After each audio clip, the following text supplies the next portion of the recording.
Hello everyone. Today in this video we will discuss how to enter and exit maintenance mode on Samsung Galaxy A36. Let's start the video. First of all, go to app library. Here click on settings app. Now in setting, scroll down and click on device care. After click on device care, scroll down to and you will see maintenance mode is here.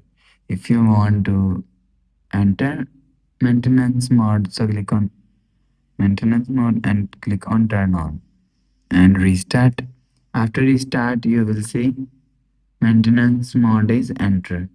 If you want to exit maintenance mode, so click on turn off.